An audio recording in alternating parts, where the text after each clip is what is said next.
সংসারে সবথেকে বেশি কোমল বস্তু হলো রেশম। এই রেশম এতটাই কোমল হয় যে এর পুরো একটা থান শুধুমাত্র একটা হাতে ধরা সম্ভব।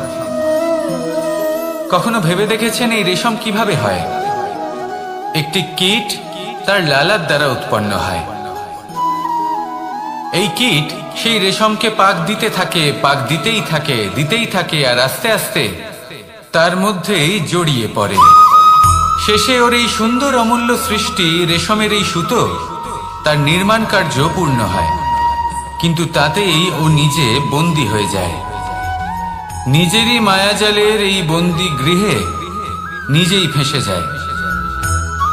এবার এই সুতোকে ব্যবহারযোগ্য করে তোলার জন্য এই কীটগুলিকে এই কবচের সাথেই ফুটন্ত জলে ফেলে দেওয়া হয়। এই সংসারে যদি আমাদের স্বপ্ন এই সংসারের দুঃখ হরণ করার জন্য, এই সংসারে সুখ বিতরণ করার জন্য হয়, তবেই আমাদের প্রগতি সম্ভব। যদি আমাদের এই স্বপ্ন শুধুই আমাদের এবং আমাদের স্বার্থ সিদ্ধির জন্য হয়, তাহলে এই স্বপ্ন আমাদের অন্ধ করে দেবে, আমাদের অন্ধকারের পথে নিয়ে যাবে, আর আমরাও সেই কীটের মতো হয়ে যাব। নিজেদেরই মায়াজালে আমরা নিজেই ফেঁসে যাব, আর শেষে আমরা যদি কিছু লাভ করি তা হবে একাকিত্ব, অন্ধকারময় মৃত্যু। তাই স্বপ্ন অবশ্যই দেখুন, কিন্তু এমন ভাবে স্বপ্ন দেখবেন না যে তার এই বন্দিগৃহে আপনি নিজেই ফেঁসে গেলেন। স্বপ্ন দেখুন পরোপকারে।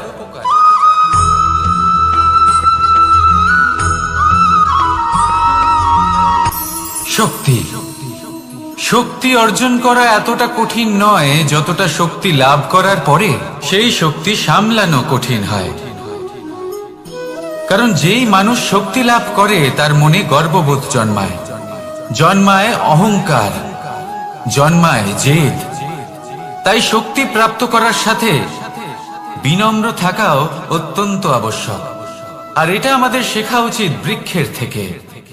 বৃক্ষ যা আমাদের ফল দেয়, বৃক্ষ যা যত ফল দেয় ততটাই ঝুঁকে যায়। আমরা পাথর মারি ওই বৃক্ষের থেকে ফল প্রাপ্ত করার জন্য। সেই পাথরের মার সহ্য করেও বৃক্ষ আমাদের ফল দেয়। কোনো গর্ববোধ নেই, কোনো অহংকার বোধ নেই, আর সেই জন্য এই বৃক্ষের পুজো করা হয়। এটাই হলো মাহাত্ম্য শক্তির সাথে বিনম্রতা। যদি এই শক্তি সৃজন করে থাকে, সাহায্য করে থাকে, সম্বল হয়ে থাকে, তবেই সেই শক্তি উপযুক্ত। আর নয়তো সেই শক্তি একদিন আপনাকে আসক্ত অবশ্যই করবে। তাহলে শক্তি অবশ্যই অর্জন করুন, কিন্তু তার সাথে সেই শক্তি সামলানোর মতো বিবেকও আপনাকে অবশ্যই জাগ্রত করতে হবে। তাহলে আসুন আমার সাথে ভালোবেসে বলুন রাধা রাধা।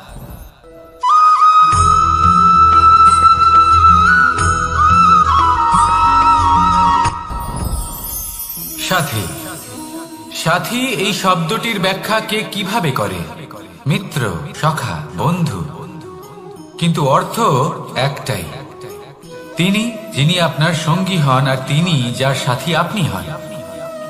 এবার সব থেকে বড় প্রশ্ন হলো এটাই যে তিনি কে হতে পারেন যাকে আপনি আপনার সাথী বলে মেনে নিতে পারেন, নিজের সখা, নিজের মিত্র, নিজের বন্ধু মেনে নিতে পারেন।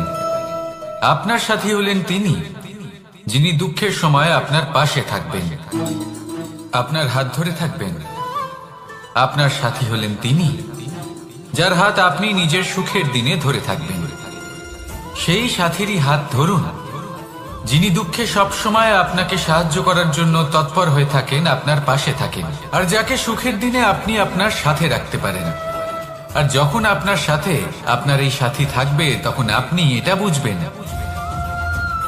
যে যখন জীবনে দুঃখ আসে তখন এই দুঃখ কমে যায়, সবার মধ্যে ভাগ হয়ে যায়। আর যদি তখন সুখ আসে তাহলে সেটা সবার উপস্থিতিতে আরো বেড়ে যায়। এটাই হলো প্রেম, এটাই হলো ভালোবাসা, এটাই হলো সঙ্গ। যেমন সম্পর্ক আমার আর রাধার মাঝে। তাহলে আসুন আর আমার সাথে ভালোবেসে বলুন রাধা রাধা।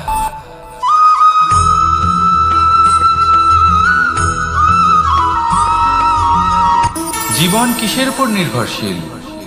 ধনের উপর। বৈভবের অনুভব যদি আপনি করতে চান তাহলে তা পাবেন শুধু একতার দ্বারা, সংগঠনের দ্বারা। যদি আপনাকে উদাহরণ দিই, নিজের এই হাতটাকে দেখুন, 5টা আঙুল রয়েছে।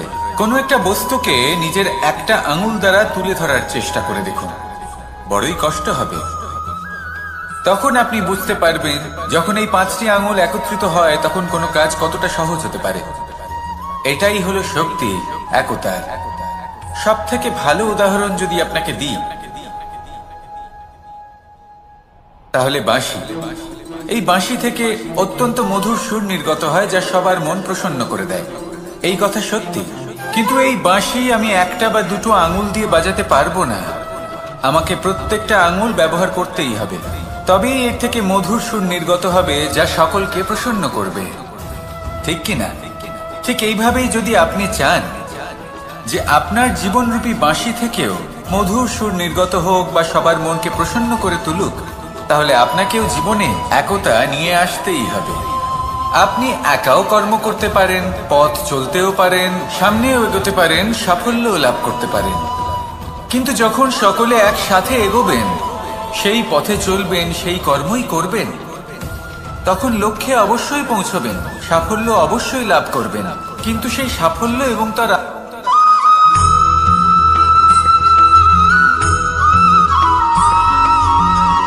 পুরুষার্থ।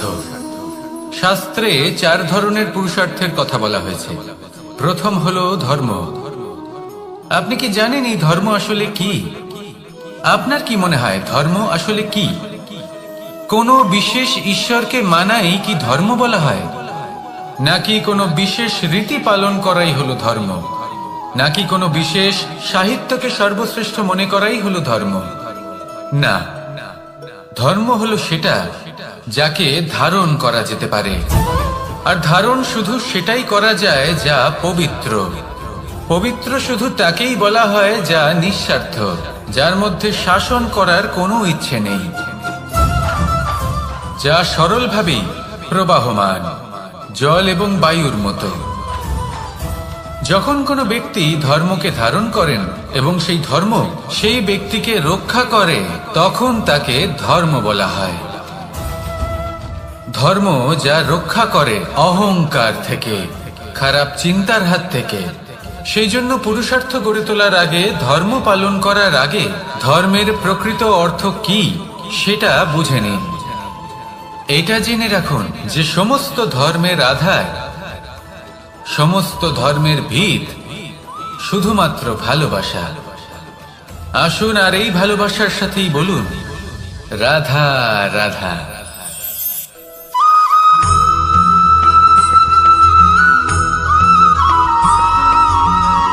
কেউ বলে জীবন খুব ক্ষণস্থায়ী, কেউ বলে জীবন হলো একটা সুন্দর স্বপ্নের মতো, আবার কেউ বলবে জীবন হলো এক কঠোর সত্য।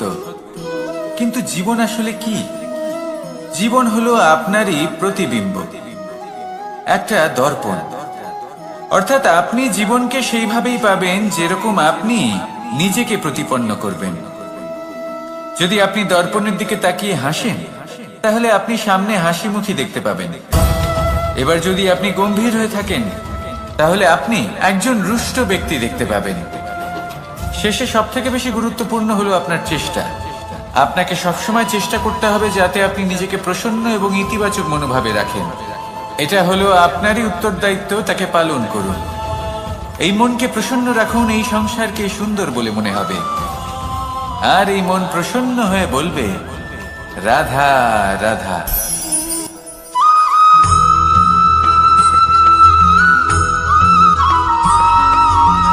এই সংসারে প্রত্যেক মানুষ এটাই চান যে তিনি যেন ধনবান হন, আর্থিক অবস্থা তার ভালো থাকে, ওনার বাড়িতে লক্ষ্মীর আগমন হয়।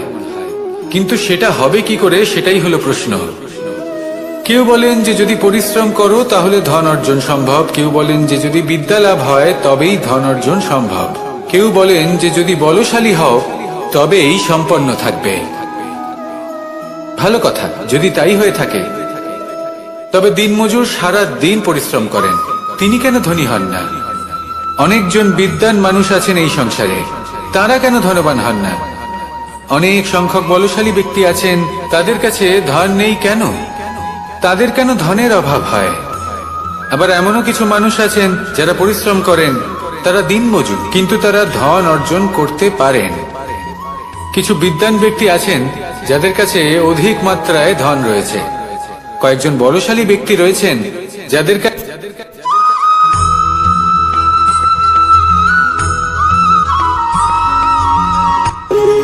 যখন মানুষের মৃত্যু হয় তখন কি হয়? অনেক সংখ্যক মানুষ শোক পালন করতে চলে আসেন। যে ব্যক্তি মৃত্যু লাভ করেছেন তার অনেক বস্তু থাকে যেগুলো তার প্রিয়, যেগুলো তিনি ব্যবহার করেছেন। তার শয্যা, তার বস্ত্র, তার আভূষণ সবকিছু তার থেকে বিচ্ছিন্ন করা হয় এবং খালি হাতে তাকে শ্মশানের উদ্দেশ্যে রওনা করা হয়। আমি আপনাকে এই প্রশ্ন করতে চাই, আপনি এই সংসারে কি অর্জন করেছেন? ধন, সম্পত্তি, বস্ত্র, আভূষণ, এই সবকিছু যে আপনি অর্জন করেছেন, আপনার মৃত্যুর পরে তা আপনার থেকে দূর হয়ে যাবে। এর উত্তর হলো একটাই, আপনার কর্ম। শুধু সেটাই আছে যা একান্ত আপনার, আর শুধু সেটাই এই সংসার থেকে চলে যাওয়ার পরেও সংসারেই জীবিত থাকবে। যদি আপনি দুষ্কর্ম করেন তাহলে এই সংসার আপনাকে একটি অনুচিত উদাহরণ হিসেবে মনে রাখবে যে এই ব্যক্তি খুব পাপী ছিল, অনুচিত কর্ম করতেন। যে পথে তিনি চলেছেন সেই পথে কারোর চলা উচিত নয়। সেখানেই যদি আপনি সৎকর্ম করেন তাহলে সংসার চিরকাল এটাই বলবে যে খুব ভালো মানুষ ছিলেন, সবাইকে ভালোবাসতেন, সবাইকে সাহায্য করতেন, আমার খুব প্রিয় মানুষ ছিলেন। এটাই হলো শ্রেষ্ঠ কর্ম। সেই জন্য জীবনে শুধুমাত্র ধন, সম্পত্তি, আভূষণ এই সব অর্জন করতে গিয়ে নিজের মনোনিবেশ করবেন না। শ্রেষ্ঠ কর্ম করুন। সংসার থেকে চলে যাওয়ার পরেও এই কর্মই এই সংসারে আপনাকে জীবিত রাখবে। আসুন আমার সাথে ভালোবেসে বলুন, রাধা রাধা।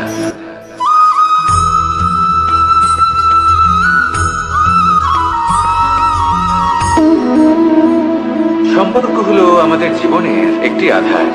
কিছু সম্পর্ক এমন যা আমরা জন্মসূত্রে লাভ করি, যেমন পরিবার, মা, বাবা। কিছু সম্পর্ক আছে যে আমরা জীবনে অর্জন করে থাকি, তা সে প্রেমের হোক, স্নেহের হোক বা বন্ধুত্বের। এই সকল সম্পর্ক লাভ করার বা গড়ে তোলার 5টি ধাপ রয়েছে। প্রথম ধাপ, কোনো ব্যক্তির সাথে আলাপ হওয়া, তার সাথে কথা বলা বা তাকে দেখা।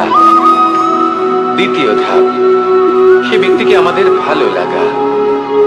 তৃতীয় ধাপ, আমাদের এটা চাইতে শুরু করা যে জীবনে এই ব্যক্তি যেন আমাদের বন্ধু হন, আমাদের জীবনে থাকেন, বা আমাদের কাউকে ভালোবেসে ফেলা। আর এটা আমাদের ভাবা বা চাওয়া যে সেই ব্যক্তি যেন আজীবন আমার সাথে থাকেন, আমার জীবনে আমার সাথী হয়ে। চতুর্থ ধাপ, লাভ করা। এবার এই ধাপটি অনেক মানুষের পক্ষেই খুবই সরল হয়, বড়ই সরল ভাবে নিজেদের সঙ্গীকে লাভ করে থাকেন। কিছু মানুষের জন্য এই ধাপ অত্যন্ত কঠিন হয়ে থাকে। অনেক প্রতিকূল পরিস্থিতির উপর জয়লাভ করে তারা সঙ্গীকে লাভ করেন, কিন্তু লাভ অবশ্যই করেন। এরপরে আসে পঞ্চম, অন্তিম এবং সব থেকে গুরুত্বপূর্ণ ধাপ। সেটা হলো সেই সম্পর্ক পালন করা। এটা হলো এমন এক বিষয় যা প্রত্যেক মানুষের শেখা উচিত। যদি ব্যক্তি নিজের জীবনে সম্পর্ক রক্ষা করতে শিখে যান, তবে প্রত্যেক সম্পর্ক তার জীবনকে স্বর্গ করে তুলবে। আসুন আর আমার সাথে ভালোবেসে বলুন, রাধা রাধা।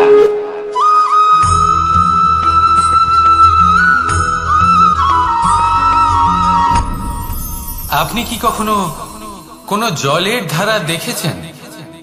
তার সামনে যতই মাটি থাকুক না কেন, যতই কাদা থাকুক না কেন, যখন এই জলের ধারা বইতে আরম্ভ করে দেয়, তাহলে নিজের মনে, নিজের ভাবনার, নিজের জীবনের যত অনাবশ্যক তত্ত্ব আছে, অনুপযোগী অংশ রয়েছে, অর্থাৎ অপরিষ্কার অংশ রয়েছে, তা নিজে থেকেই নির্মল হয়ে উঠবে।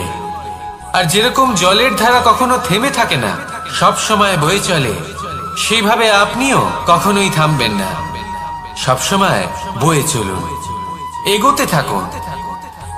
পথে যদি অনেক বিপদ আসে, সমস্যা আসে, থামবেন না, তার উপর নিরন্তর প্রহার করুন, নিরন্তর প্রয়াস করুন আর অগ্রসর হন। আপনি ভেবে দেখুন, এই জলের ধারা কখনো থেমে থাকে না, সবসময় বয়ে চলে, বিপদের সম্মুখীন হয়ে তাকে সাথে বয়ে নিয়ে চলে। সেই জন্য জলের ধারা, প্রবাহমান এই ধারা, এর থেকে কখনো দুর্গন্ধ আসে না, এতে কখনো ময়লা জমতে পারে না, বরং পালিত হয় সুন্দর প্রাণবন্ত জীবজন্তু, যেমন সুন্দর ছোট মাছ। তাই আপনিও এটাই করুন, কখনো থামবেন না, শুধু চলতে থাকুন, জলের ধারার মতো বইতে থাকুন। আপনি আপনার লক্ষ্য অবশ্যই খুঁজে পাবেন, আর তার সাথে নিজের অন্তরের যে মালিন্য রয়েছে তা আপনি নিজেই নিজের থেকে দূরে করে দেবেন। তাহলে আসুন আর আমার সাথে ভালোবেসে বলুন, রাধা রাধা।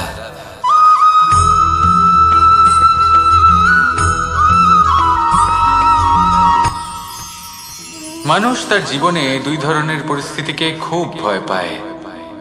এক, কোনো কারণবশত কারোর সামনে নত হওয়া। দুই, কোনো কারণে নিজের চরিত্র থেকে, নিজের মূল্যবোধ থেকে বিচ্যুত হওয়া। এবার কেন হয় এরকম যে কথায় কথায় কারোর সামনে নত হতে হয়? কেন বারংবার নিজের চরিত্র থেকে চ্যুত হতে হয়? এরকম কেন হয়? এটা তখনই হয় যখন আমাদের শিক্ষা এবং মূল্যবোধের অভাব থাকে। যদি মানুষের মধ্যে প্রকৃত শিক্ষা থাকে, তাহলে এই সংসারে কোনো সময় এবং কারোর সামনেই নত হওয়ার কোনো প্রয়োজন নেই। যদি মানুষের মধ্যে মূল্যবোধ থাকে, তাহলে তাকে নিজের মূল্যবোধ বা চরিত্র থেকে বিচ্যুত হতে হয় না, তা সে যাই হয়ে যাক না কেন। কোনো বালককে যদি জন্ম থেকেই সুশিক্ষার অধিকারী করা হয়, শিক্ষিত করা হয়, মূল্যবোধের অধিকারী করা হয়, তবে সে এই সংসারে এমন কর্ম করবে যাতে সে নিজেকে, নিজের পরিবারকে, সমগ্র সমাজকে গর্বিত করতে পারে। শিক্ষা লাভ করুন, মূল্যবোধ লাভ করুন এবং আমার সাথে ভালোবেসে বলুন, রাধা রাধা।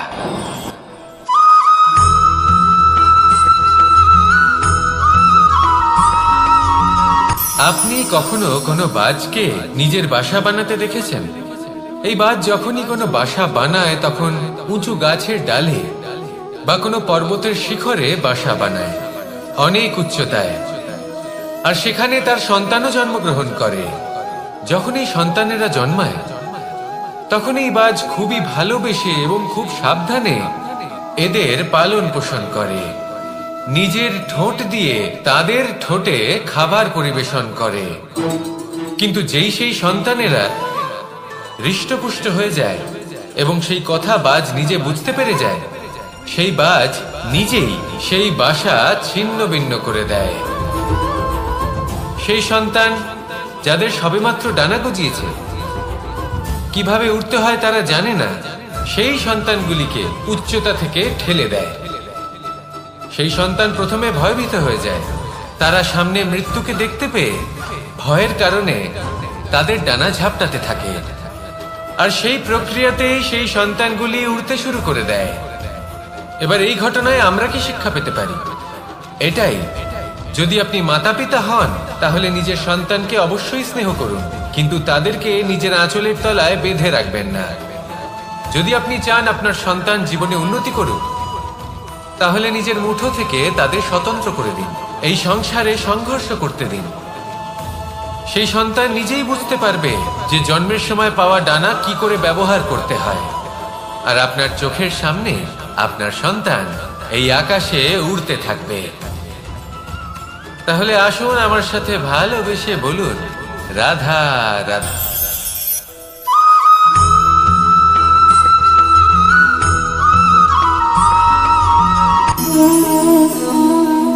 নিয়তি। রাধা আমাকে বলে, কৃষ্ণ, যদি তুমি জানো যে নিয়তিতে কি আছে, তাহলে তাকে বদলে দাও না কেন? মহাদেব আমাকে বলেন যে শ্রীকৃষ্ণ, যদি আপনি এটা জানেন যে সাম্বের নিয়তি এটাই, তাহলে আপনি তাকে বদলানোর চেষ্টা কেন করেন? কেন? কারণ আমি একজন পিতা, আর পিতার কর্তব্য এটাই, তিনি যেন সম্ভাব্য সব চেষ্টা করেন নিজের সন্তানের মঙ্গলের জন্য। নিয়তি আমি জানি, কিন্তু এটাও আমি জানি যে কর্মের থেকে বড় আর কোনো নিয়তি হতে পারে না। অভিজ্ঞতাও রয়েছে যে কর্মের হাতে নিয়তির এই চক্র বদলে যেতে পারে। তাই জীবনে যদি আপনার কখনো এমন মনে হয় যে এটা তো অসম্ভব, তখনও চেষ্টা করা কখনোই ছাড়বেন না। কে বলতে পারে আপনারই কর্মের কোনো এক বীজ হয়তো নিয়তির চাকায় আটকে গেল, আর নিয়তিকে নিজের পথ পাল্টাতে হল, ঠিক কিনা? সেই জন্য নিয়তিকে ভাগ্য মেনে নিয়ে চুপ করে বসে থাকবেন না। নিজের নিয়তি স্বয়ং নিজের কর্মের দ্বারা নির্ধারিত করুন, কারণ আপনার এই কর্মের উপরেই আপনার অধিকার রয়েছে। আর এই অধিকারকে নিয়তি অনেক সময় সম্মানও করে। তাহলে আসুন আর আমার সাথে ভালোবেসে বলুন, রাধা রাধা।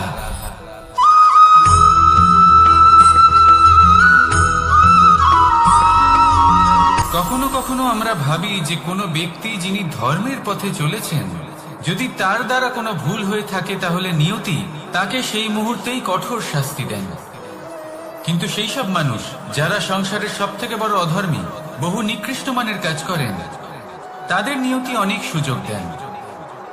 তাদের নিয়তি এরকম কঠোর প্রহার করেন না। এই ভাবনা কখনো না কখনো মনে আসেই। ভেবে দেখুন কেন? আসলে জীবনকে বেশিরভাগ মানুষ একভাবেই দেখে থাকেন, বিভিন্ন স্তরে একে দেখা উচিত।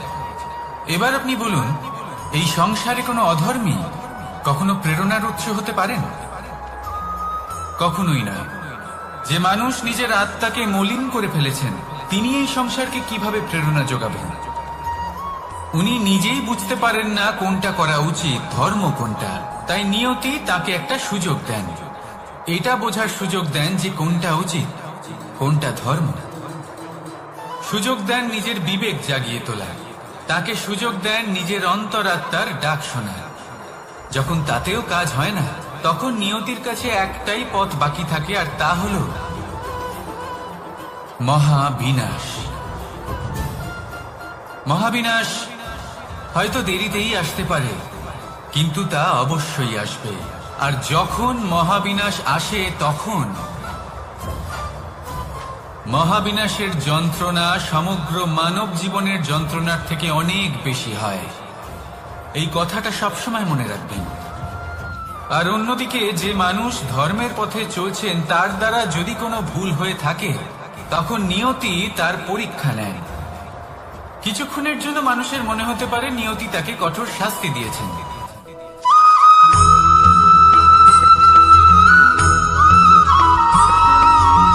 এই সংসারে কখনো কোনো ব্যক্তিকে তার বাইরের পোশাক দেখে বিচার করার চেষ্টা করবেন না, এটা খুব বড় ভুল করবেন। যেমন আমরা জীবনে অনেক সময় এমন করি, ধরুন কোথাও একটা গাছ দেখলাম, খুব বিশাল আকারের একটা গাছ, যেটা মাটির থেকে অনেক উঁচুতে পৌঁছে গেছে, যার বিশাল শাখা আছে। সেগুলো দেখে আমরা ভাবি যে এই গাছে হয়তো কত সুস্বাদু ফল আছে, আমরা সেই গাছের পরিচর্যা করতে থাকি। আবার অন্যদিকে হলো একটি তৃণ, যেটা মাটি থেকে কিছুটা উঁচুতে পৌঁছেছে, কিন্তু সেই তৃণর নিচে, মাটির নিচে অত্যন্ত সুস্বাদু ফল বা সবজি জন্ম নেয়, যা আমাদের স্বাস্থ্যের পক্ষে অত্যন্ত উপকারী। সেই জন্য কখনো আবরণ দেখে কাউকে বিচার করতে চেষ্টা করবেন না। তার বদলে এটা বোঝার চেষ্টা করুন যে আপনার সামনে যে ব্যক্তি আছে বা বস্তু আছে, তার বিশেষত্ব কি।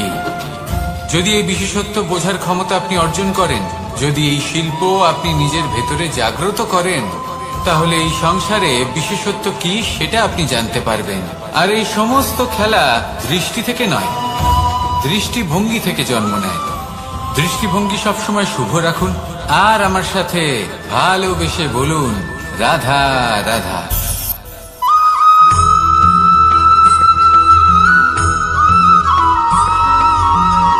পুরুষার্থ।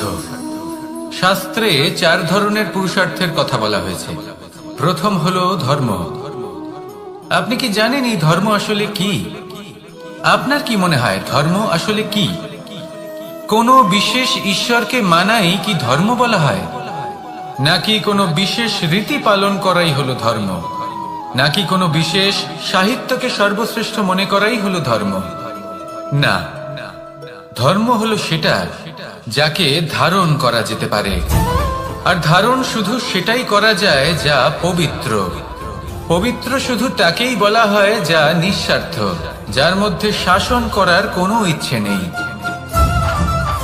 যা সরলভাবেই প্রবাহমান, জল এবং বায়ুর মতো। যখন কোনো ব্যক্তি ধর্মকে ধারণ করেন এবং সেই ধর্ম সেই ব্যক্তিকে রক্ষা করে, তখন তাকে ধর্ম বলা হয়। ধর্ম যা রক্ষা করে অহংকার থেকে, খারাপ চিন্তার হাত থেকে। সেই জন্য পুরুষার্থ গড়ে তোলার আগে, ধর্ম পালন করার আগে ধর্মের প্রকৃত অর্থ কি সেটা বুঝে নিন। এটা জেনে রাখুন যে সমস্ত ধর্মের আধার, সমস্ত ধর্মের ভিত শুধুমাত্র ভালোবাসা। আসুন আর এই ভালোবাসার সাথেই বলুন রাধা রাধা।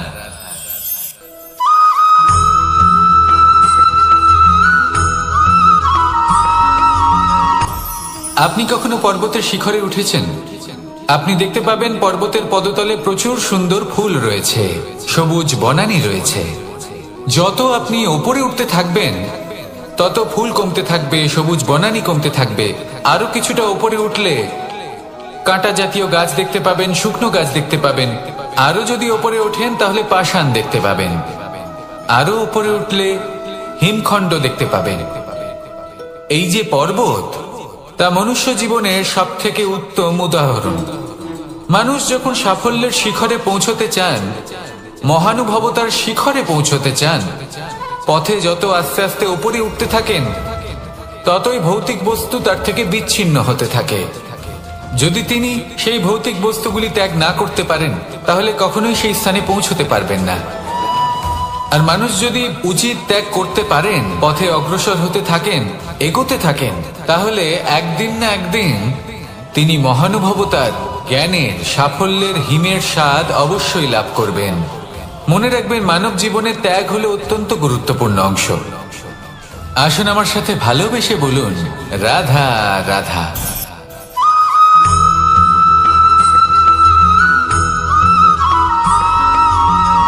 কেউ বলে জীবন খুব ক্ষণস্থায়ী, কেউ বলে জীবন হলো একটা সুন্দর স্বপ্নের মতো, আবার কেউ বলবে জীবন হলো এক কঠোর সত্য।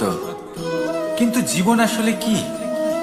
জীবন হলো আপনারই প্রতিবিম্ব, একটা দর্পণ। অর্থাৎ আপনি জীবনকে সেইভাবেই পাবেন যেরকম আপনি নিজেকে প্রতিপন্ন করবেন। যদি আপনি দর্পণের দিকে তাকিয়ে হাসেন, তাহলে আপনি সামনে হাসি মুখী দেখতে পাবেন। এবার যদি আপনি গম্ভীর হয়ে থাকেন, তাহলে আপনি একজন রুষ্ট ব্যক্তি দেখতে পাবেন। শেষে সব থেকে বেশি গুরুত্বপূর্ণ হলো আপনার চেষ্টা। আপনাকে সবসময় চেষ্টা করতে হবে যাতে আপনি নিজেকে প্রসন্ন এবং ইতিবাচক মনোভাবে রাখেন।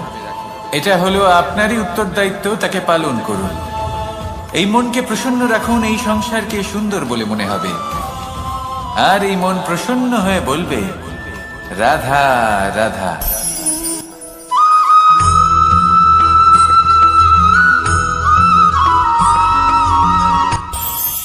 এই সংসারে আমরা প্রকাশ কোথা থেকে পাই? এর উত্তর বড়ই সরল। ভোরে যখন সূর্যোদয় হয়, তখন প্রকাশের কিরণ আমাদের ঘরে এসে পৌঁছয়। এইভাবেই আমরা প্রকাশ লাভ করি। এবার এই প্রকাশের আলোতেই আমরা সারাদিনের কাজ সম্পন্ন করি। সন্ধে হয়ে যায়, সূর্যাস্ত হয়ে যায়। আর আমাদের ঘর যাতে অন্ধকার না হয়, তার জন্য আমরা একটা প্রদীপ প্রজ্বলিত করি। এটাই ঘটে আমাদের জীবনেও। এবার প্রবাহমান আয়ুর সাথে আমরা আমাদের অন্তরে যদি একটা প্রদীপ প্রজ্বলিত করে নিই, তাহলে বিষয়টাই অন্যরকম হবে। এবার আপনি বলবেন, কোন প্রকাশের কথা বলছি যা আমাদের অন্তরে জাগ্রত করা সম্ভব? আমাদের আত্মার মাঝে প্রেমের প্রকাশ জাগ্রত করার কথা বলছি। কারণ আমাদের এই জীবন, এও হলো দিনের আলোর মতো। আজ প্রকাশ আছে, কিন্তু কোনোদিন অবশ্যই অস্ত হবে।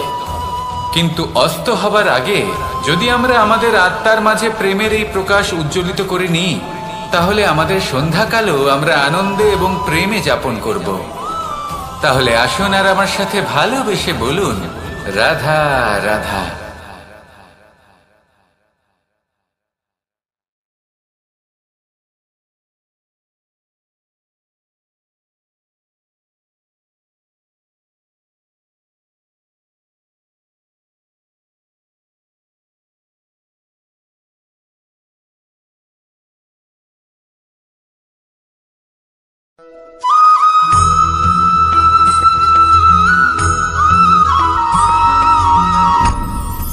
আপনি কি কখনো কোনো জলের ধারা দেখেছেন?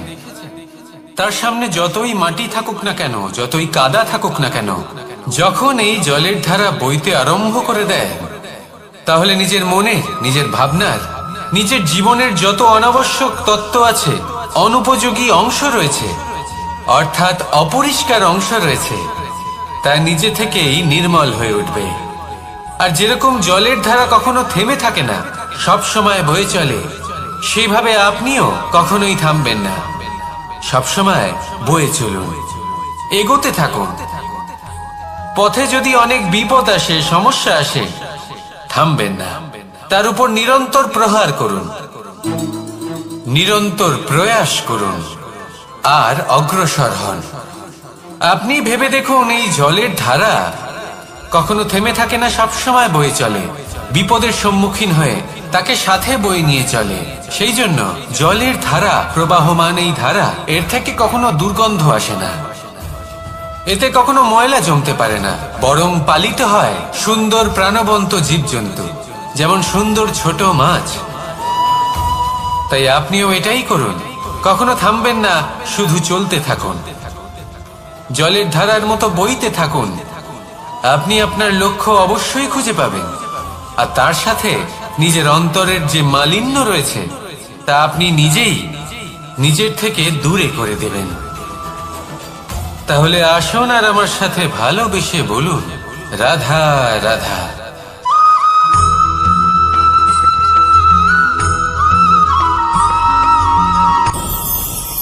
ভয়ের সাথে আমরা সবাই পরিচিত, কষ্টও আমরা সবাই পেয়েছি। কখনো কখনো আমরা অসুস্থ হয়ে পড়ি, আর এমন সময় হলে মাতার মমতা, কখনো বাবার স্নেহ, কখনো বন্ধুদের পাশে থাকার অনুভূতি আমাদের রোগ নিরাময়ে সাহায্য করে।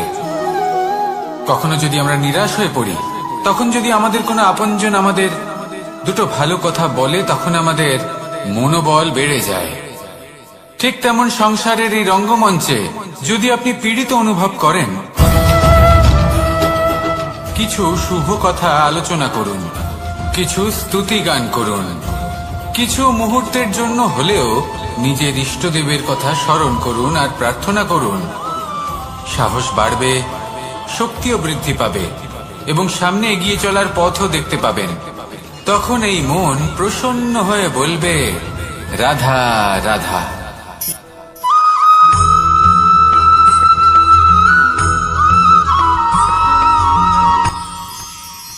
মানুষ তার জীবনে দুই ধরনের পরিস্থিতিকে খুব ভয় পায়। এক, কোনো কারণবশত কারোর সামনে নত হওয়া।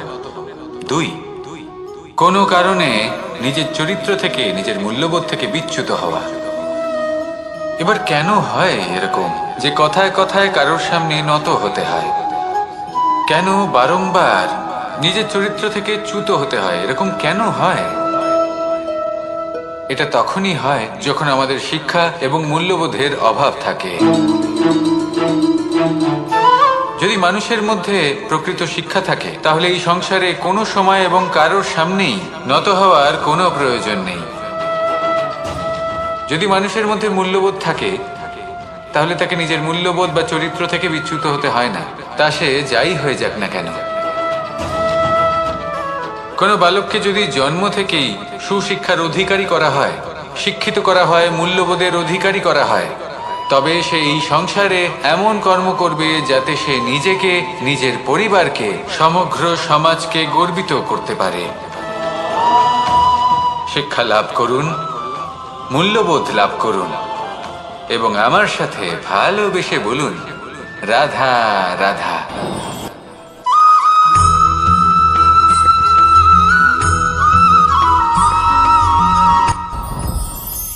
সাথী। সাথী এই শব্দটির ব্যাখ্যা কে কিভাবে করে? মিত্র, সখা, বন্ধু। কিন্তু অর্থ একটাই। তিনি যিনি আপনার সঙ্গী হন আর তিনি যার সাথী আপনি হন। এবার সব থেকে বড় প্রশ্ন হলো এটাই যে তিনি কে হতে পারেন যাকে আপনি আপনার সাথী বলে মেনে নিতে পারেন, নিজের সখা, নিজের মিত্র, নিজের বন্ধু মেনে নিতে পারেন। আপনার সাথী হলেন তিনি যিনি দুঃখের সময় আপনার পাশে থাকবেন, আপনার হাত ধরে থাকবেন। আপনার সাথী হলেন তিনি যার হাত আপনি নিজের সুখের দিনে ধরে থাকবেন। সেই সাথীরই হাত ধরুন যিনি দুঃখে সবসময় আপনাকে সাহায্য করার জন্য তৎপর হয়ে থাকেন, আপনার পাশে থাকেন, আর যাকে সুখের দিনে আপনি আপনার সাথে রাখতে পারেন। আর যখন আপনার সাথে আপনার এই সাথী থাকবে তখন আপনি এটা বুঝবেন যে যখন জীবনে দুঃখ আসে তখন এই দুঃখ কমে যায়, সবার মধ্যে ভাগ হয়ে যায়। আর যদি তখন সুখ আসে তাহলে সেটা সবার উপস্থিতিতে আরো বেড়ে যায়। এটাই হলো প্রেম, এটাই হলো ভালোবাসা, এটাই হলো সঙ্গ। যেমন সম্পর্ক আমার আর রাধার মাঝে। তাহলে আসুন আর আমার সাথে ভালোবেসে বলুন, রাধা রাধা।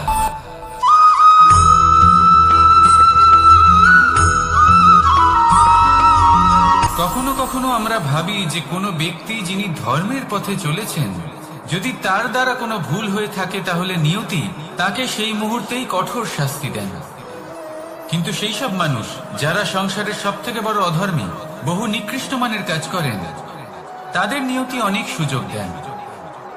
তাদের নিয়তি এরকম কঠোর প্রহার করেন না। এই ভাবনা কখনো না কখনো মনে আসেই। ভেবে দেখুন কেন? আসলে জীবনকে বেশিরভাগ মানুষ একভাবেই দেখে থাকেন, বিভিন্ন স্তরে একে দেখা উচিত। এবার আপনি বলুন, এই সংসারে কোনো অধর্মী কখনো প্রেরণার উৎস হতে পারেন? কখনোই নয়। যে মানুষ নিজের আত্মাকে মলিন করে ফেলেছেন তিনি এই সংসারকে কিভাবে প্রেরণা যোগাবেন? উনি নিজেই বুঝতে পারেন না কোনটা করা উচিত, ধর্ম কোনটা। তাই নিয়তি তাকে একটা সুযোগ দেন, এটা বোঝার সুযোগ দেন যে কোনটা উচিত, কোনটা ধর্ম। সুযোগ দেন নিজের বিবেক জাগিয়ে তোলার, তাকে সুযোগ দেন নিজের অন্তরাত্মার ডাক শোনার। যখন তাতেও কাজ হয় না তখন নিয়তির কাছে একটাই পথ বাকি থাকে, আর তা হল মহাবিনাশ। মহাবিনাশ হয়তো দেরিতেই আসতে পারে, কিন্তু তা অবশ্যই আসবে। আর যখন মহাবিনাশ আসে তখন মহাবিনাশের যন্ত্রণা সমগ্র মানব জীবনের যন্ত্রণার থেকে অনেক বেশি হয়। এই কথাটা সবসময় মনে রাখবেন। আর অন্যদিকে যে মানুষ ধর্মের পথে চলছেন তার দ্বারা যদি কোনো ভুল হয়ে থাকে তখন নিয়তি তার পরীক্ষা নেন। কিছুক্ষণের জন্য মানুষের মনে হতে পারে নিয়তি তাকে কঠোর শাস্তি দিয়েছেন,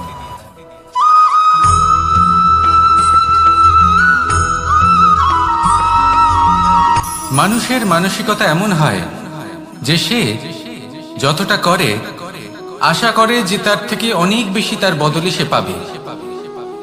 দেখুন, সবকিছুই আপনার ভাবনা চিন্তার উপর নির্ভর করছে। আপনি যদি ফলের বিষয়ে ভেবে কর্ম করতে থাকেন তাহলে সেটা অনুচিত। জীবনের আসল আনন্দ হলো নিজের কর্ম করতে থাকা, ফলের চিন্তা করা উচিত নয়।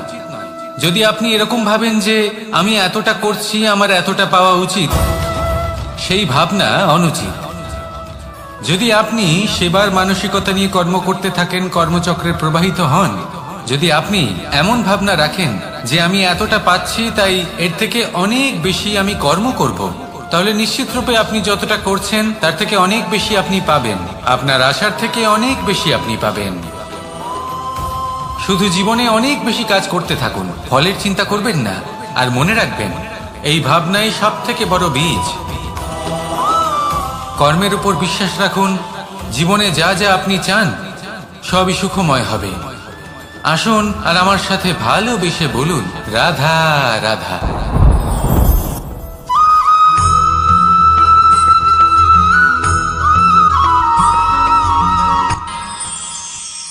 আমরা সবাই সূর্যকে সম্মান কেন করি? কারণ আমরা জানি যে সন্ধেবেলা যখন সূর্যাস্ত হবে তখন শুধুমাত্র অন্ধকার বাকি থাকবে। ঠিক কিছুটা এরকমই হয় আমাদের মাতা পিতাও, যিনি আমাদের জন্ম দেন, আমাদের ভরণ পোষণ করেন, আমাদের বড় করেন, আমাদের প্রেম প্রদান করেন। কখনো কখনো তাদের মুখ থেকে কটু কথা নিঃসৃত হয়, আমাদের দুঃখ হয়, কিন্তু তখন আমাদের এটা বোঝা উচিত এগুলি নিঃসৃত হচ্ছে আমাদেরই মঙ্গলের জন্য। যেমন সূর্যদেব, উনিও উত্তাপ দিয়ে থাকেন আমাদেরই মঙ্গলের জন্য, যাতে ফসল পাকতে পারে, যাতে জল বাষ্প হয়ে মেঘ হতে পারে, বৃষ্টি হতে পারে, আর এই সংসারে নিরন্তর জলের প্রবাহ থাকে। আমাদের মাতা পিতা, তাদের কঠোর আচরণ, তাদের কঠোর অনুশাসনের পেছনে লুকিয়ে থাকে ওনাদের ভালোবাসা। আমাদের তা বুঝতে হবে, সসম্মানে ওনাদের গ্রহণ করতে হবে।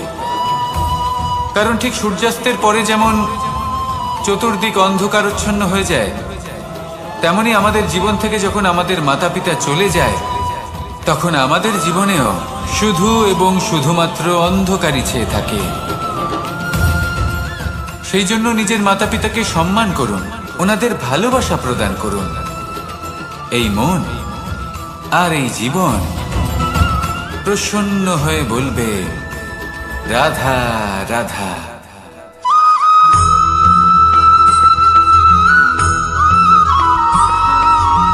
এই সংসারে কখনো কোনো ব্যক্তিকে তার বাইরের পোশাক দেখে বিচার করার চেষ্টা করবেন না, এটা খুব বড় ভুল করবেন। যেমন আমরা জীবনে অনেক সময় এমন করি, ধরুন কোথাও একটা গাছ দেখলাম, খুব বিশাল আকারের একটা গাছ, যেটা মাটির থেকে অনেক উঁচুতে পৌঁছে গেছে, যার বিশাল শাখা আছে। সেগুলো দেখে আমরা ভাবি যে এই গাছে হয়তো কত সুস্বাদু ফল আছে, আমরা সেই গাছের পরিচর্যা করতে থাকি। আবার অন্যদিকে হলো একটি তৃণ, যেটা মাটি থেকে কিছুটা উঁচুতে পৌঁছেছে, কিন্তু সেই তৃণর নিচে, মাটির নিচে অত্যন্ত সুস্বাদু ফল বা সবজি জন্ম নেয়, যা আমাদের স্বাস্থ্যের পক্ষে অত্যন্ত উপকারী। সেই জন্য কখনো আবরণ দেখে কাউকে বিচার করতে চেষ্টা করবেন না, তার বদলে এটা বোঝার চেষ্টা করুন যে আপনার সামনে যে ব্যক্তি আছে বা বস্তু আছে তার বিশেষত্ব কি। যদি এই বিশেষত্ব বোঝার ক্ষমতা আপনি অর্জন করেন, যদি এই শিল্প আপনি নিজের ভেতরে জাগ্রত করেন, তাহলে এই সংসারে বিশেষত্ব কি সেটা আপনি জানতে পারবেন। আর এই সমস্ত খেলা দৃষ্টি থেকে নয়, দৃষ্টিভঙ্গি থেকে জন্ম নেয়। দৃষ্টিভঙ্গি সবসময় শুভ রাখুন আর আমার সাথে ভালোবেসে বলুন, রাধা রাধা।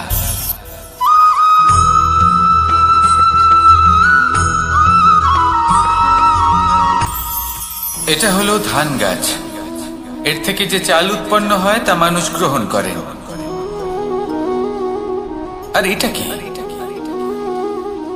এ হলো জংলি ঘাস। একবার ভেবে দেখুন, যদি এই জংলি ঘাস ধান গাছের আশেপাশে থাকে তাহলে কি হবে? ধান উৎপন্ন হতে পারবে? তা উৎকৃষ্ট হতে পারবে? আমরা কি তা গ্রহণ করতে পারবো? কখনোই নয়। এই জংলি ঘাস ধানকে নষ্ট করে দেবে, কিন্তু নিজে জীবিত থাকবে। এটাই হলো আজকের শিক্ষা। এই সংসারে যদি আপনি নীতির পথে চলতে চান, উচিত কর্ম করতে চান, সংসারকে সেবা করতে চান, তাহলে জংলি ঘাসের মতো ব্যক্তিদের থেকে সবসময় দূরে থাকতে হবে। সেই ব্যক্তি যারা দুর্নীতি এবং মিথ্যা দ্বারা পরিপূর্ণ, যাদের ব্যবহার অশুভ, যাদের অনেক অশুভ গুণ রয়েছে, তারা সঠিক নয়। সেই সকল ব্যক্তি যাদের চরিত্র অত্যন্ত দুষ্ট হয়, তারা হয় শুভ চরিত্রের ব্যক্তিকে একদম নষ্ট করে দেয়, নয় নিজের মতো বানিয়ে তোলে। তাই যদি আপনি নীতির পথে চলতে চান, এই সংসারের জন্য শুভ কর্ম করতে চান, তাহলে সেই সঙ্গ লাভ করুন যে সঙ্গ জ্ঞানে পরিপূর্ণ, যাদের মধ্যে অনেক গুণ আছে, যাদের থেকে প্রতিদিন কিছু শিখতে পারবেন। এমন ব্যক্তির সাথে জীবন অতিবাহিত করুন, দুরাচারীদের থেকে দূরে থাকুন। তবেই এই মন প্রসন্ন হয়ে বলবে, রাধা রাধা।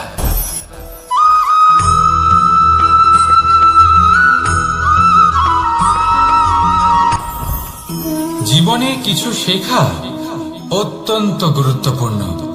এবার কি কি শিখতে হবে সেই সব শেখানোর জন্য অনেক শিক্ষক রয়েছেন, কিন্তু কি শিখবেন না আর কি করবেন না এটা আমাদের নিজের অভিজ্ঞতা দিয়ে শিখতে হয়।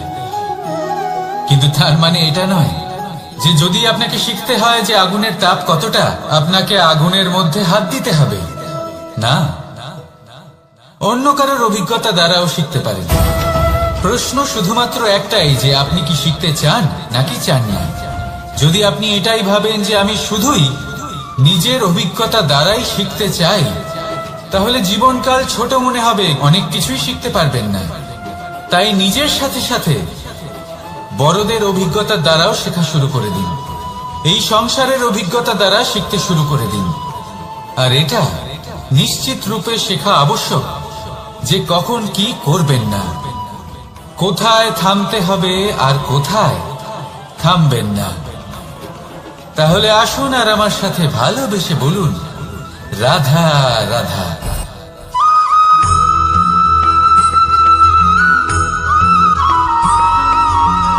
এই সংসারে সব থেকে বেশি কোমল বস্তু হলো রেশম।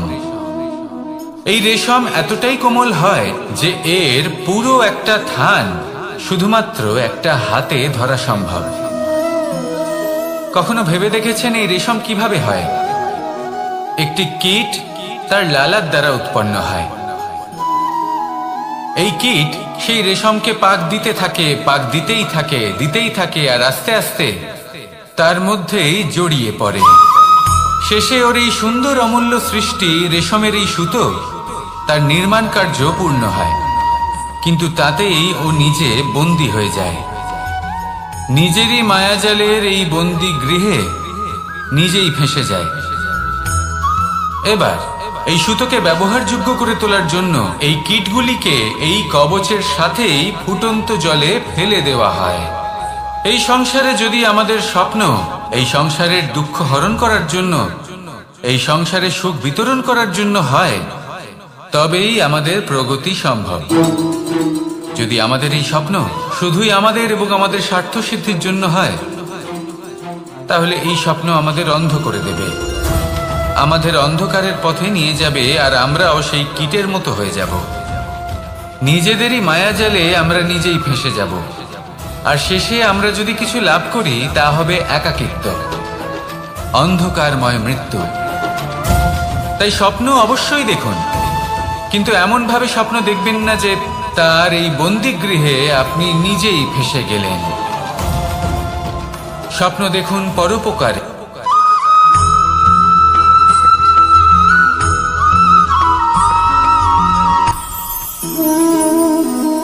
শক্তি এক অত্যন্ত বিচিত্র বস্তু, বা বলতে পারেন অনুভূতি।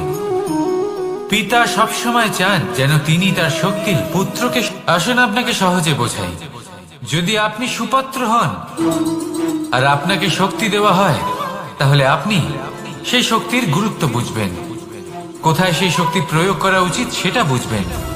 আর এটা যেহেতু অর্জন করা শক্তি হবে, সেই শক্তির অপব্যবহার হবে না।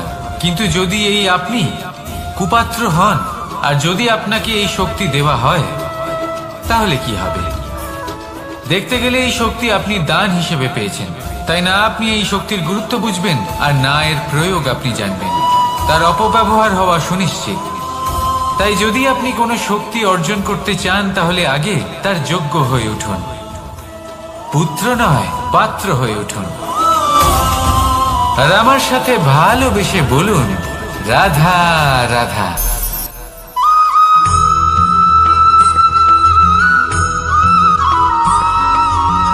এই সংসারে প্রত্যেক মানুষ এটাই চান যে তিনি যেন ধনবান হন, আর্থিক অবস্থা তার ভালো থাকে, ওনার বাড়িতে লক্ষ্মীর আগমন হয়। কিন্তু সেটা হবে কি করে, সেটাই হলো প্রশ্ন।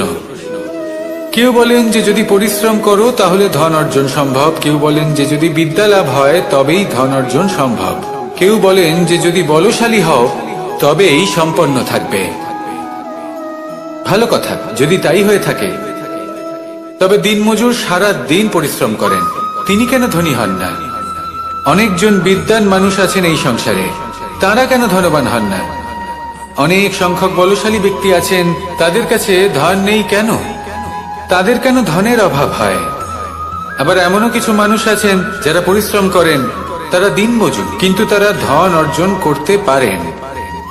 কিছু বিদ্বান ব্যক্তি আছেন যাদের কাছে অধিক মাত্রায় ধন রয়েছে।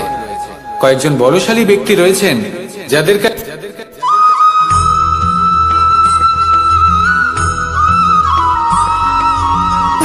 সুখ, দুঃখ এবং শক্তি, এই তিন হলো এই সংসারের ত্রিদেবের মতো। আমাদের জীবনে যা কিছু ঘটছে এই তিনটির ভিত্তির উপরেই হচ্ছে। আসলে এই সংসারের একটা নিয়ম আছে, যখনই আপনি কিছু লাভ করেন এই সংসার আপনার পরীক্ষা নেয়। এটা জানার জন্য আপনার পরীক্ষা নেয় যে আপনি যা কিছুই লাভ করেছেন আপনি কি আদৌ সেটার যোগ্য কিনা। ঠিক সেইভাবেই এই সুখ, দুঃখ এবং শক্তি আপনার পরীক্ষা নিয়ে থাকে। যখন সুখ আসে তখন সে আপনার পরীক্ষা নেয় যে আপনার মধ্যে অহংবোধ জাগ্রত হয়নি তো। যদি অহংবোধ চলে আসে তাহলে সুখ সেখানেই সঙ্গ ত্যাগ করে। দুঃখ আপনার ধৈর্যের পরীক্ষা নিতে থাকে, আর যদি আপনার মধ্যে ধৈর্য না থাকে তাহলে এটা আপনাকে আরো বেশি দুঃখের গভীর অন্ধকারে ঠেলে দেবে। সেখানে শক্তি পরীক্ষা নেয় আপনার বিনম্রতার।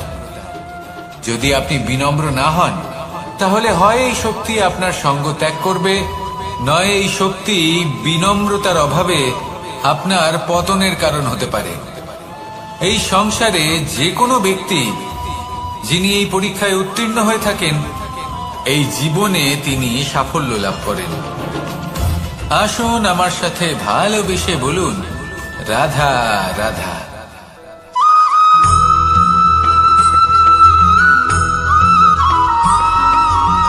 পঞ্চতত্ত্বের মধ্যে দ্বিতীয় তত্ত্ব হল ধরণী, ভূমি, যাকে আমরা ধরণী মাতা বলি। এই ধরণী ধৈর্য ধারণ করে, আর এর উপরেই আমাদের সমগ্র সংসার নির্ভরশীল। কারণ এই ভূমি সহ্য ক্ষমতা রাখে, এর সহ্য ক্ষমতা হলো অপরিসীম।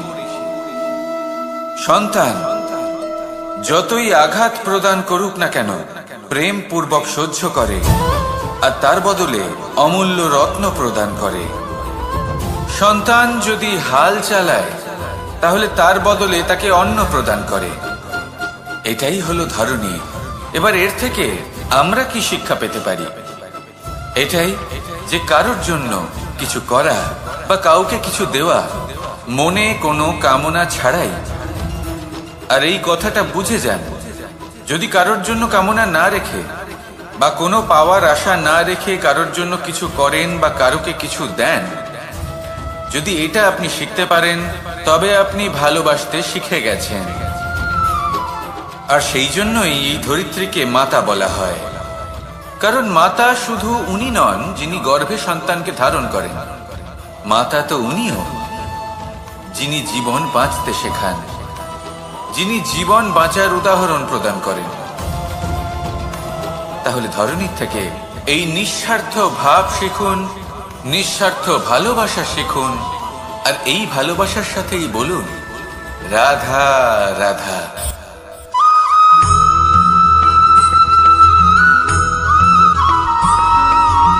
মানুষ জন্মগ্রহণ করে, তার সাথে ভয়েরও জন্ম হয়। ছোটবেলা থেকেই আমাদের মনে কোনো না কোনো প্রকারের ভয় থেকেই যায়। কেউ এই বিষয়ে ভয় পায় যে তার কোনো বস্তু তার থেকে দূরে চলে যাবে, কেউ এই বিষয়ে ভয় পায় যে আমি নিজেকে হারিয়ে ফেলব, কেউ এই ভেবে ভয় পায় যে আমার প্রিয়জনেরা তারা যেন আমার থেকে দূরে না চলে যায়, কেউ এই ভেবে ভয় পায় যে আমরা যেন পথ না হারিয়ে ফেলি, আদি ইত্যাদি। কিন্তু সত্যি কথা বলতে ভেবে দেখুন এই ভয় বাস্তবে কি? শুধুই একটা মনস্থিতি, আর কিছুই নয়। যা কিছু আপনি জীবনে পেয়েছেন তা একদিন আপনাকে হারাতে হবে। এই জীবন হলো আপনারই, কিন্তু তাও একদিন সমাপ্ত হবে। তাই ভয় পেয়ে কি লাভ? এই ভয় শুধু আপনাকে জীবনযাপন করা থেকে বাধা দিচ্ছে, আর কিচ্ছু নয়। পথ হারিয়ে ফেললেই বুঝতে পারবেন যে নতুন পথ কিভাবে বানাতে হয়। কিছু মানুষকে জীবন থেকে হারালে তবেই আপনি বুঝবেন যে আপনার আপনজনকে। এই ভয়ের কারণে ভীত হয়ে থাকবেন না। এই তারা নক্ষত্র অন্ধকারের অভাবে গুরুত্ব হারায়। শিবকেও মহাদেব হওয়ার জন্য বিষ পান করতে হয়েছিল। প্রত্যেক পরিস্থিতি, প্রত্যেক সাফল্য আপনার পরীক্ষা নেবে, তাতে উত্তীর্ণ হওয়া হলো আপনার কর্ম। যখনই আপনি ভয় পাবেন বা সংকটের সম্মুখীন হবেন, তখন সাহসের সাথে তার সম্মুখীন হন। মনে রাখবেন, যে সম্মুখীন হতে জানে সাফল্য তার সাথে সবসময় থাকে। আসুন আর আমার সাথে ভালোবেসে বলুন, রাধা রাধা।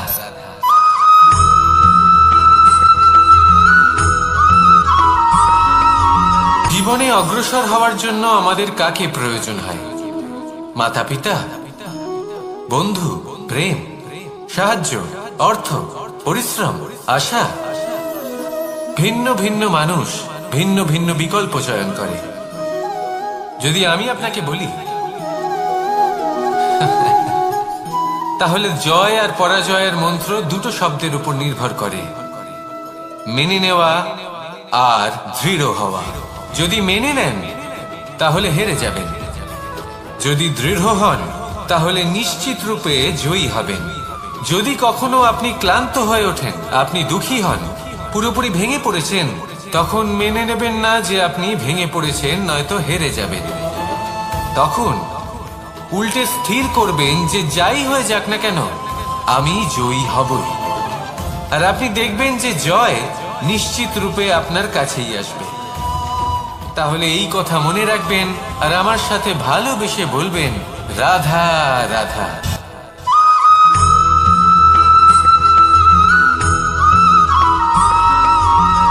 এই সংসারে কোনো বস্তু হোক বা ব্যক্তি হোক, তার একার গুরুত্ব কিন্তু খুব বেশি নয়। একটা উদাহরণ হিসেবে বৃষ্টির ফোঁটাকে ভেবে দেখুন। যদি একটি বৃষ্টির ফোঁটা হয় তাহলে তার খুব বেশি গুরুত্ব থাকে না, কিন্তু যখন সহস্র বৃষ্টির ফোঁটা মেঘের মধ্যে দিয়ে ঝরে পড়ে, তখন সেটা বর্ষার রূপ ধারণ করে। সেই বর্ষা যাই প্রকৃতিকে শান্ত করে।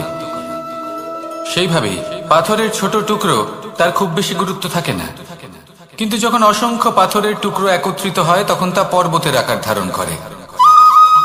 সেইভাবেই কিছু মানুষ যখন একত্রিত হন তখন তৈরি হয় পরিবার, কিছু পরিবার যখন একত্রিত হয় তখন তৈরি হয় সমাজ, যখন অনেক সংখ্যক সমাজ একত্রিত হয় তখন তৈরি হয় রাজ্য। এবার এই রাজ্যের সব থেকে গুরুত্বপূর্ণ ব্যক্তি হতে পারেন রাজা, কিন্তু তাও সেই রাজা একা কিছু করতে পারেন না। যুদ্ধ লড়ার সময় তারও নিজের সৈন্যদলকে প্রয়োজন পড়ে। কিন্তু এই সংসারে এমন একজন ব্যক্তি আছেন যিনি একাই সব কাজ করতে থাকেন, এবং সেই ব্যক্তি হলেন মা। আমাদের জীবনে একজন পিতার ভূমিকা কিন্তু নিঃসন্দেহে অমূল্য, কিন্তু আমাদের সকলের জীবনে যে ভূমিকা একজন মায়ের তা অন্য কারোর থাকে না। একজন মা একাই সন্তানকে বড় করতে পারেন, সংস্কারী করে তুলতে পারেন, তার জন্য পরিশ্রম করেন। আর এত কিছু কাজ করার পরেও তার কাজের জন্য তিনি প্রশংসা অবশ্য পান না। উল্টে যদি সেই সন্তান অনুচিত পথে চালিত হয়, অনুচিত কর্ম করে, তখন সেই মাকেই অপবাদের পাত্র হয়ে উঠতে হয়। আমাদের জীবনে মায়ের যোগদান কতটা সেটা বুঝুন। আপনাকে বড় করে তোলার জন্য উনি কতটা পরিশ্রম করেছেন সেটা বুঝুন। আজ থেকে, এখন থেকে, এই মুহূর্ত থেকে মাকে সম্মান করতে শিখুন। যখন সময় পাবেন, যখন সুযোগ হবে, তখন তার প্রশংসা করুন, ওনারও ভালো লাগবে।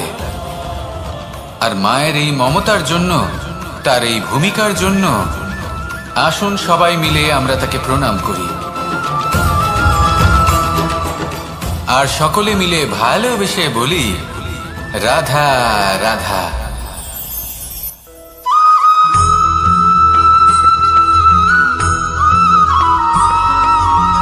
এই সংসারের সব থেকে গুরুত্বপূর্ণ তত্ত্ব কোনটা?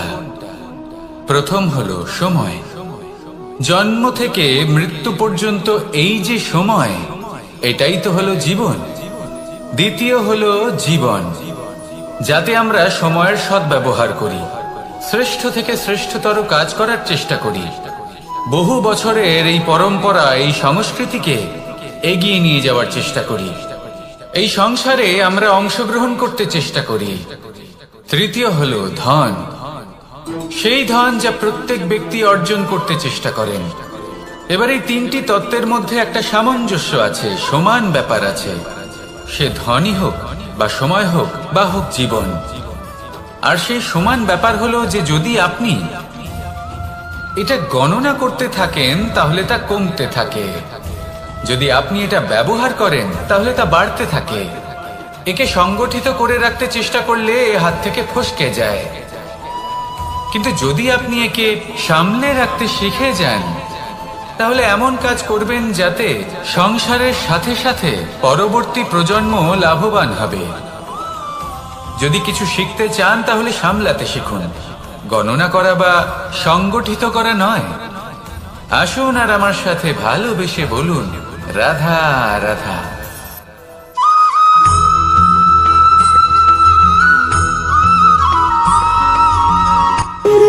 যখন মানুষের মৃত্যু হয় তখন কি হয়? অনেক সংখ্যক মানুষ শোক পালন করতে চলে আসেন। যে ব্যক্তি মৃত্যু লাভ করেছেন তার অনেক বস্তু থাকে যেগুলো তার প্রিয়, যেগুলো তিনি ব্যবহার করেছেন, তার শয্যা, তার বস্ত্র, তার আভূষণ, সবকিছু তার থেকে বিচ্ছিন্ন করা হয় এবং খালি হাতে তাকে শ্মশানের উদ্দেশ্যে রওনা করা হয়। আমি আপনাকে এই প্রশ্ন করতে চাই, আপনি এই সংসারে কি অর্জন করেছেন? ধন, সম্পত্তি, বস্ত্র, আভূষণ, এই সব কিছু যে আপনি অর্জন করেছেন, আপনার মৃত্যুর পরে তা আপনার থেকে দূর হয়ে যাবে। এর উত্তর হলো একটাই, আপনার কর্ম। শুধু সেটাই আছে যা একান্ত আপনার, আর শুধু সেটাই এই সংসার থেকে চলে যাওয়ার পরেও সংসারেই জীবিত থাকবে। যদি আপনি দুষ্কর্ম করেন তাহলে এই সংসার আপনাকে একটি অনুচিত উদাহরণ হিসেবে মনে রাখবে যে এই ব্যক্তি খুব পাপী ছিল, অনুচিত কর্ম করতেন। যে পথে তিনি চলেছেন সেই পথে কারোর চলা উচিত নয়। সেখানেই যদি আপনি সৎকর্ম করেন তাহলে সংসার চিরকাল এটাই বলবে যে খুব ভালো মানুষ ছিলেন, সবাইকে ভালোবাসতেন, সবাইকে সাহায্য করতেন, আমার খুব প্রিয় মানুষ ছিলেন। এটাই হলো শ্রেষ্ঠ কর্ম। সেই জন্য জীবনে শুধুমাত্র ধন, সম্পত্তি, আভূষণ এই সব অর্জন করতে গিয়ে নিজের মনোনিবেশ করবেন না। শ্রেষ্ঠ কর্ম করুন। সংসার থেকে চলে যাওয়ার পরেও এই কর্মই এই সংসারে আপনাকে জীবিত রাখবে। আসুন আমার সাথে ভালোবেসে বলুন, রাধা রাধা।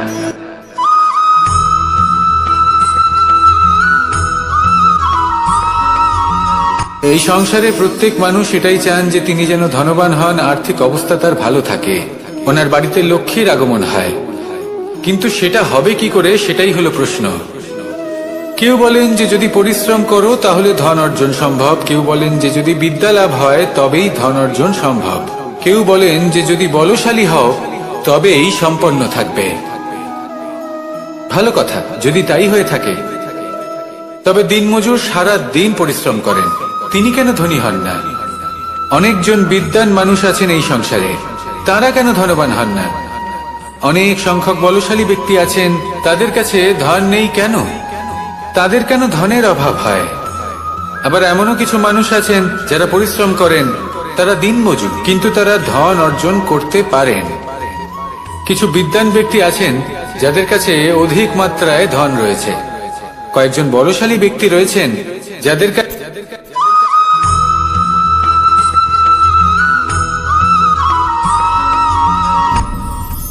আপনি কি কখনো কোনো জলের ধারা দেখেছেন? তার সামনে যতই মাটি থাকুক না কেন, যতই কাদা থাকুক না কেন, যখন এই জলের ধারা বইতে আরম্ভ করে দেয় তাহলে নিজের মনে, নিজের ভাবনার, নিজের জীবনের যত অনাবশ্যক তত্ত্ব আছে অনুপযোগী অংশ রয়েছে, অর্থাৎ অপরিষ্কার অংশ রয়েছে, তা নিজে থেকেই নির্মল হয়ে উঠবে। আর যেরকম জলের ধারা কখনো থেমে থাকে না, সব সময় বয়ে চলে, সেইভাবে আপনিও কখনোই থামবেন না। সব সময় বয়ে চলুন, এগোতে থাকুন। পথে যদি অনেক বিপদ আসে, সমস্যা আসে, থামবেন না, তার উপর নিরন্তর প্রহার করুন, নিরন্তর প্রয়াস করুন আর অগ্রসর হন। আপনি ভেবে দেখুন, এই জলের ধারা কখনো থেমে থাকে না, সবসময় বয়ে চলে, বিপদের সম্মুখীন হয়ে তাকে সাথে বয়ে নিয়ে চলে। সেই জন্য জলের ধারা, প্রবাহমান এই ধারা, এর থেকে কখনো দুর্গন্ধ আসে না, এতে কখনো ময়লা জমতে পারে না, বরং পালিত হয় সুন্দর প্রাণবন্ত জীবজন্তু, যেমন সুন্দর ছোট মাছ। তাই আপনিও এটাই করুন, কখনো থামবেন না, শুধু চলতে থাকুন, জলের ধারার মতো বইতে থাকুন। আপনি আপনার লক্ষ্য অবশ্যই খুঁজে পাবেন, আর তার সাথে নিজের অন্তরের যে মালিন্য রয়েছে তা আপনি নিজেই নিজের থেকে দূরে করে দেবেন। তাহলে আসুন আর আমার সাথে ভালোবেসে বলুন, রাধা রাধা।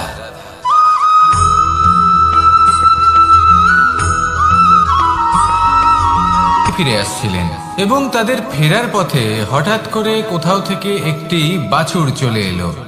এই দুই বোন ভয়ভীত হয়ে গেলেন, আর তাদের হাত থেকে সেই আটা পড়ে গেল, মাটিতে মিশে গেল।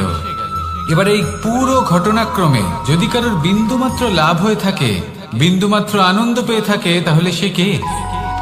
সেই ছোট বোন, যিনি মাঝে মাঝেই গমের দানা তুলছিলেন এবং খাচ্ছিলেন। কিছুটা হলেও উনি আনন্দ লাভ করেছিলেন। এবার এরকমই হলো আমাদের জীবনে ভক্তি এবং ভালোবাসা সংক্রান্ত বিষয়।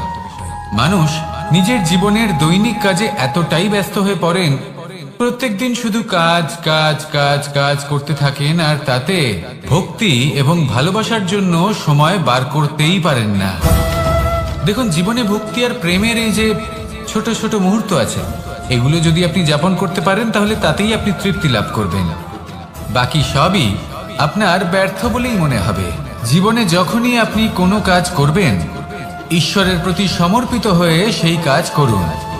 আর যখনই সময় পাবেন, তাহলে সেই সময় নিজের আপনজনদের দিন, যাদের আপনি ভালোবাসেন, তাদের প্রতি যত্নবান হন, তাদের শুভাকাঙ্ক্ষী হন। এই প্রেম আর ভক্তির ছোট ছোট মুহূর্তগুলো আপনার জীবনকে চরিতার্থ করে তুলবে। আসুন আমার সাথে ভালোবেসে বলুন, রাধা রাধা।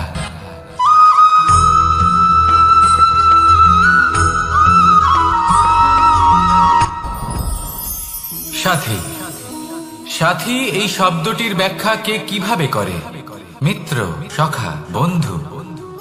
কিন্তু অর্থ একটাই, তিনি যিনি আপনার সঙ্গী হন, আর তিনি যার সাথী আপনি হন।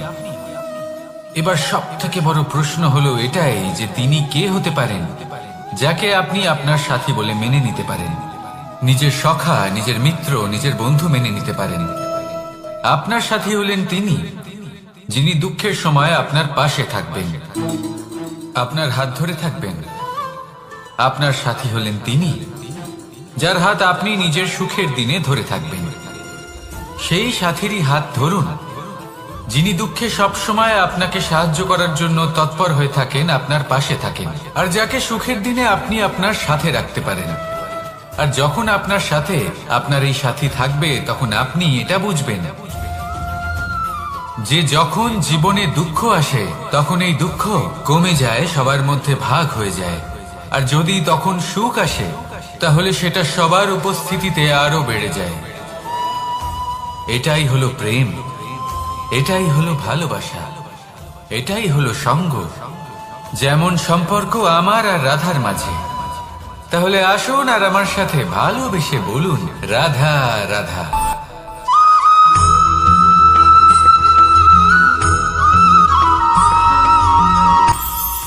এটা হলো ধান গাছ।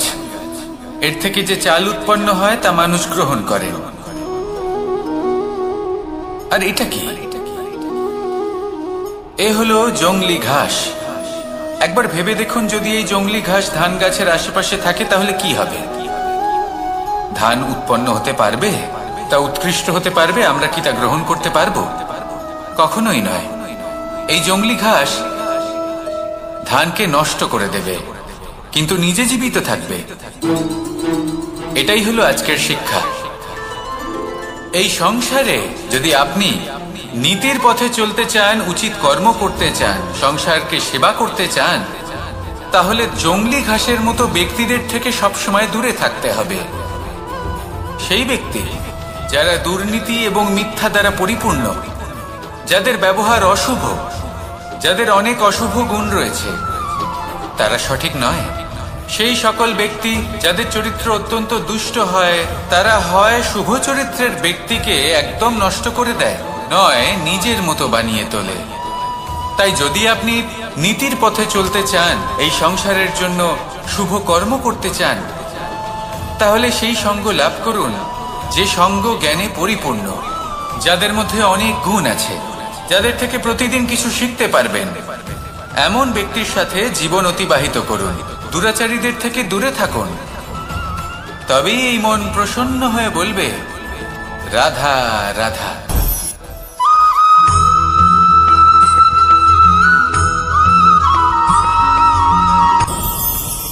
ভয়ের সাথে আমরা সবাই পরিচিত, কষ্ট আমরা সবাই পেয়েছি।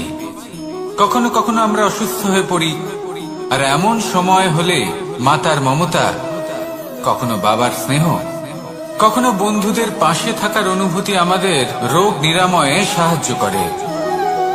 কখনো যদি আমরা নিরাশ হয়ে পড়ি, তখন যদি আমাদের কোনো আপনজন আমাদের দুটো ভালো কথা বলে, তখন আমাদের মনোবল বেড়ে যায়। ঠিক তেমন সংসারের এই রঙ্গমঞ্চে যদি আপনি পীড়িত অনুভব করেন, কিছু শুভ কথা আলোচনা করুন, কিছু স্তুতি গান করুন, কিছু মুহূর্তের জন্য হলেও নিজের ইষ্টদেবের কথা স্মরণ করুন আর প্রার্থনা করুন। সাহস বাড়বে, শক্তিও বৃদ্ধি পাবে এবং সামনে এগিয়ে চলার পথও দেখতে পাবেন। তখন এই মন প্রসন্ন হয়ে বলবে, রাধা রাধা।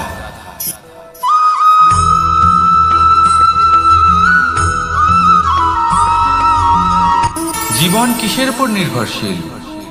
ধনের উপর, বৈভবের অনুভব যদি আপনি করতে চান, তাহলে তা পাবেন শুধু একতার দ্বারা, সংগঠনের দ্বারা। যদি আপনাকে উদাহরণ দিই, নিজের এই হাতটাকে দেখুন, 5টা আঙুল রয়েছে। কোনো একটা বস্তুকে নিজের একটা আঙুল দ্বারা তুলে ধরার চেষ্টা করে দেখুন, বড়ই কষ্ট হবে। তখন আপনি বুঝতে পারবেন, যখন এই 5টি আঙুল একত্রিত হয়, তখন কোনো কাজ কতটা সহজ হতে পারে। এটাই হলো শক্তি, একতার। সব থেকে ভালো উদাহরণ যদি আপনাকে দিই, তাহলে বাঁশি। এই বাঁশি থেকে অত্যন্ত মধুর সুর নির্গত হয়, যা সবার মন প্রসন্ন করে দেয়। এই কথা সত্যি। কিন্তু এই বাঁশি আমি একটা বা দুটো আঙুল দিয়ে বাজাতে পারবো না, আমাকে প্রত্যেকটা আঙুল ব্যবহার করতেই হবে। তবেই এর থেকে মধুর সুর নির্গত হবে, যা সকলকে প্রসন্ন করবে। ঠিক কিনা? ঠিক এইভাবেই যদি আপনি চান যে আপনার জীবনরূপী বাঁশি থেকেও মধুর সুর নির্গত হোক বা সবার মনকে প্রসন্ন করে তুলুক, তাহলে আপনাকেও জীবনে একতা নিয়ে আসতেই হবে। আপনি একাও কর্ম করতে পারেন, পথ চলতেও পারেন, সামনেও এগোতে পারেন, সাফল্যও লাভ করতে পারেন। কিন্তু যখন সকলে একসাথে এগোবেন, সেই পথে চলবেন, সেই কর্মই করবেন, তখন লক্ষ্যে অবশ্যই পৌঁছবেন, সাফল্য অবশ্যই লাভ করবেন। কিন্তু সেই সাফল্য এবং তার